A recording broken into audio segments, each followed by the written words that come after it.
ഗാന്ധി ജയന്തി ദിനത്തിൽ ആലങ്കോട് ഗ്രാമപഞ്ചായത്ത് വിദ്യാർത്ഥികൾക്കായി സംഘടിപ്പിച്ച ചിത്രരചനയും ക്വിസ് കോമ്പറ്റീഷനും ശ്രദ്ധേയമായി.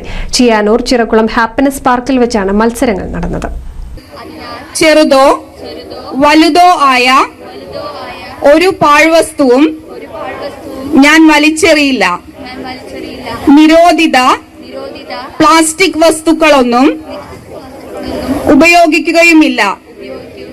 ശുചിത്വത്തിനായി കൈക്കൊള്ളുന്ന president K V Shaheer, vice president Prabitha, ഗ്രാമപഞ്ചായത്ത് അംഗങ്ങളായ സി കെ പ്രകാശൻ, ഷഹന നാസർ, അബ്ദുൾ മജീദ്, തസ്നി, വിനീത, നിന്ന തുടങ്ങിയവർ സംബന്ധിച്ചു. മാലിന്യമുക്ത നവകേരളം ക്യാമ്പയിന്റെ ഭാഗമായി ജില്ലാ ശുചിത്വ മിഷനും നവകേരള മിഷനും സംയുക്തമായി സംഘടിപ്പിച്ച മത്സരങ്ങളിൽ പങ്കെടുത്ത മുഴുവൻ വിദ്യാർത്ഥികൾക്കും ആലങ്കോട് ഗ്രാമപഞ്ചായത്ത് സർട്ടിഫിക്കറ്റുകൾ വിതരണം ചെയ്തു.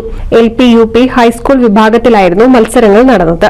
നൂറുകണക്കിന് വിദ്യാർത്ഥികളും അവരുടെ രക്ഷിതാക്കളും എത്തിയതോടെ ഹാപ്പിനെസ് പാർക്ക് നിറഞ്ഞു കവിഞ്ഞു. ക്ലാസ് മുറികളിൽ ഒതുങ്ങേണ്ടിയിരുന്ന മത്സരം പാർക്കിലായതോടെ കുട്ടികൾക്കും നവ്യാനുഭവമായി. NCV news, Changaramkulam. ഓണത്തെ വരവേറ്റ് എടപ്പാൾ ബ്യൂട്ടി സിൽക്സ്. ഓഗസ്റ്റ് 20 മുതൽ സെപ്റ്റംബർ 30 വരെ ബ്യൂട്ടി സിൽക്സ് മിന്നിച്ചോണം. സ്ക്രാച്ച് ആൻഡ് വിന്നില്ല, നറുക്കെടുപ്പില്ല, കൈ നിറയെ വാരിക്കോരി സമ്മാനങ്ങൾ. Beauty silks, Calicut road, Edappal.